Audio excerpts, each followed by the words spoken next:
Hello, I'm Bobby Lee, and this is the Bobby Lee Show. Today we have with us Eustace Mullins, a lecturer, an author of many books, a scholar, Washington and Lee University, and today we're going to be talking about several different subjects. But this particular subject is the most important for today's political venue. And Eustace has written a book called The World Order. Now, Mr. Mullins has been working for the last 50 years to research important questions that need to be answered in relationship of Middle America to the political evolution. Eustace, tell us a little bit, if you would, how you got started in being an author. Well, I had always intended to be an author, but I had intended to write novels, perhaps some poems, and I had absolutely no interest in any research or any nonfiction work. I didn't consider that as creative writing. So I met a poet, a very bohemian person named Ezra Pound, who was then incarcerated without trial on a more or less lifetime basis. And he asked me to look into the banking interest, the Federal Reserve System, at the Library of Congress there in Washington, D.C. And I did this, and I found it to be quite an interesting story, which launched me on research which continues to the present day. Now, this book, The New World Order, how does the New World Order deal with the banking interest in America and across the world?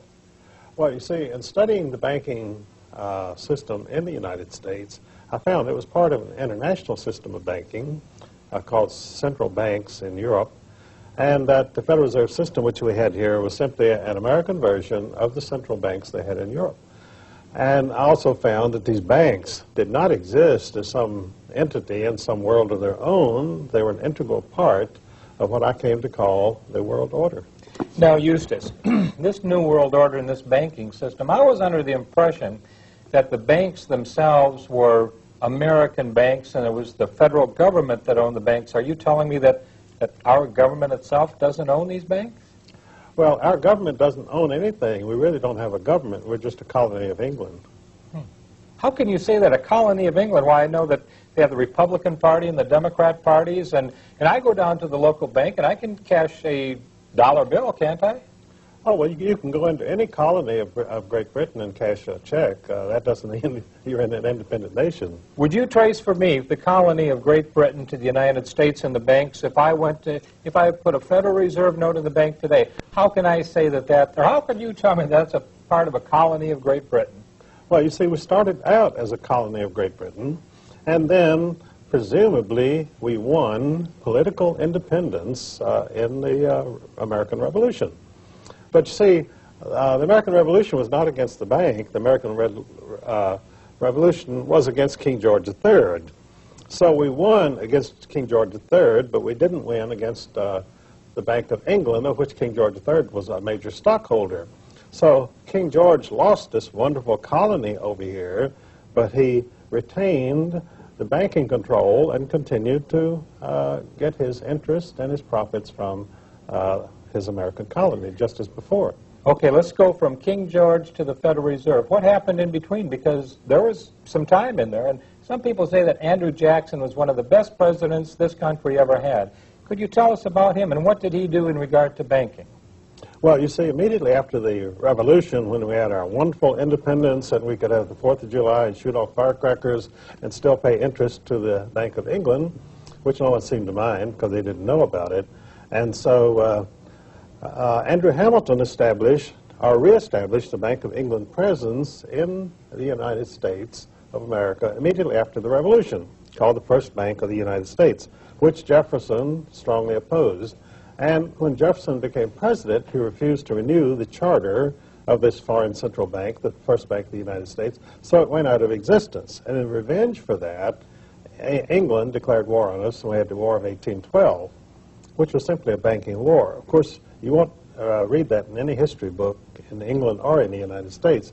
They tell you that American seamen were being impressed by the British Navy. They would stop American ships and impress American seamen. And this was the occasion of the war. Well, it had nothing to do with it. It was simply the Bank of England said, we're going to punish the United States for refusing to renew the charter of the First Bank of the United States. So anyway, the first bank of the United States disappeared, and then Nicholas Biddle, an agent of James Rothschild of Paris, chartered a second bank of the United States. And it was doing quite well until Andrew Jackson came along, and he said to the bankers, "You are a nest of vipers, and by God, I will rout you out." And so he did. He removed all of the government deposits from the second bank of the United States in 1836, which caused it to collapse. And in revenge, the Bank of England suspended all American paper, which caused the first Great Depression in the United States, called the Panic of 1837. That was strictly a banker's panic. And of course, then the Rothschilds came in and bought up American securities at 1 cent on the dollar and established a great many of the great American fortunes, including J.P. Morgan. But Andrew Jackson himself, you would credit him with at least taking a stand against this banking monopoly that is destroying his America. Well, he was a general and a patriot and an American, and to him, the bankers were Satan incarnate. They were robbing and looting this country. They were oppressing the people. They were causing financial depression and widespread suffering, and he said, "I'm going to go after them," and he did. Unfortunately, the history books do not tell you why he did anything that he did, so the American children go to school and they have no idea what all this was about. Neither do the college students. Neither do the graduate college students. You know, I saw a beautiful statue of Andrew Jackson not long ago up in Jacksonville, Florida. And a lot of people don't realize that the state of Florida, the first governor was Andrew Jackson. Yes, that's right. And the city of Jacksonville was named after this wonderful patriot and hero of the American middle class. Now, let's go a little bit further. You mentioned the word Rothschilds. Where did that name come from, please? Well, there was a family of moneylenders in Frankfurt, Germany, named Bauer, which means peasant. And why these moneylenders were trying to call themselves peasants, I don't know, because none of them had ever been near a plow in their life.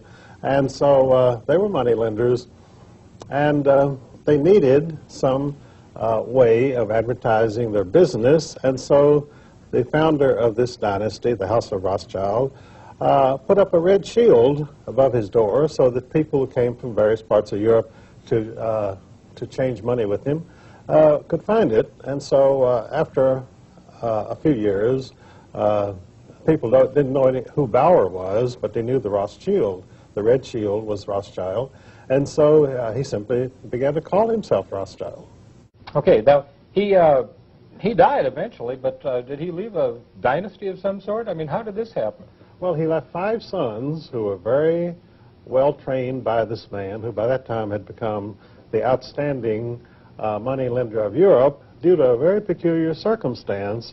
King George III and the Bank of England wanted to punish the American colonists for being so obstreperous and for refusing to give all of their profits to the Bank of England from their income.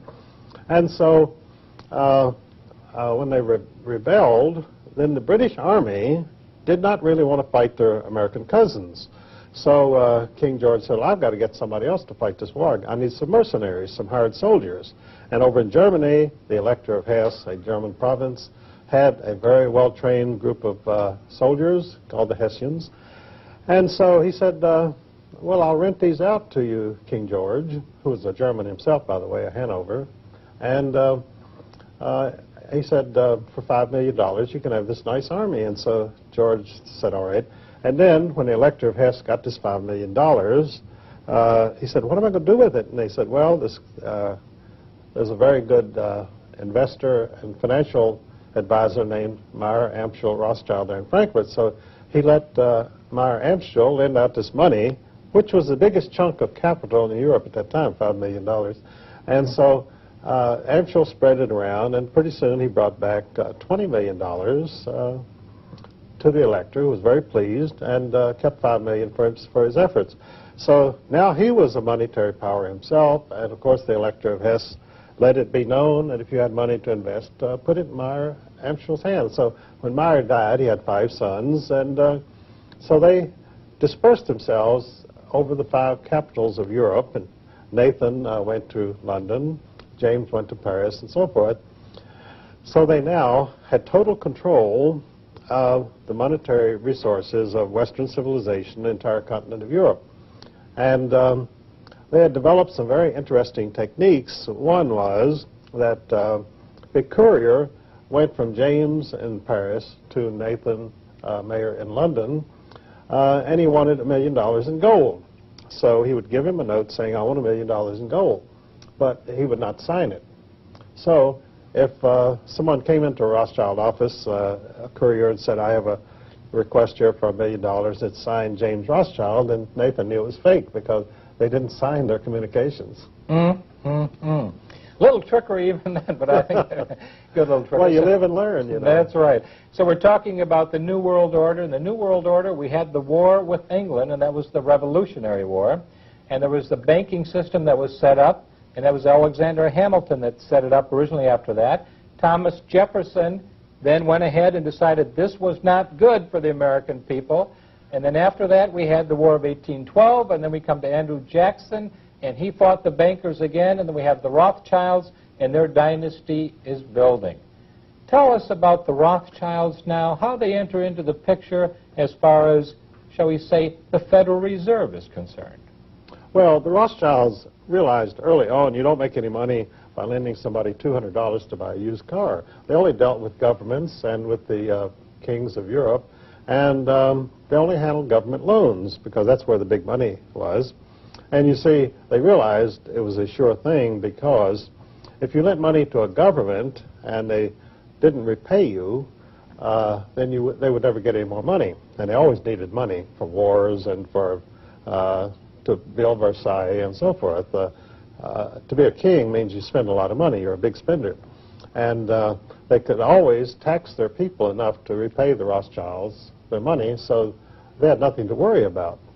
And so by 1880, the Rothschilds really owned all of Europe, and they owned a large part of the United States secretly because they always advertised and promoted the idea that the Rothschilds had no activities in the United States, and they did not because they worked through August Belmont, who was their named representative, and they also worked through J.P. Morgan and Kuhn Loeb Company, which were their secret representatives. And by 1896, these two Rothschild firms, J.P. Morgan and Kuhn Loeb, owned 96% of all the railroad mileage in the United States. Wow, talk about a monopoly there. And that's in congressional reports. I got that right out of, most of my work, by the way, comes from congressional reports. So you do researching on congressional reports, and how far do you back to this research information go, Eustace? About 5,000 years.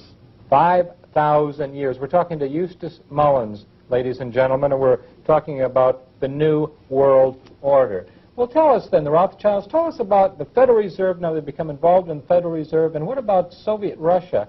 How did Soviet Russia come into this New World Order situation, Mr. Mullins? Well, Soviet Russia was always part of the world order, and in fact the Soviet Empire, the evil empire, which we heard so much about, and in the 1950s we were digging atom bomb shelters in our backyards to protect us from this catastrophe which was going to happen at any moment, and which was good for the contracting industry, but it didn't really help anybody as far as avoiding atomic bombs. So the Soviet Empire came about because of greed and envy. Now, communism, of course, is based on hatred, greed, and envy. But what people don't realize is that the Russian Revolution came about because of the greed and envy of King George V of England for his cousin, Tsar Nicholas II of Russia, who happened to be the richest man in the world.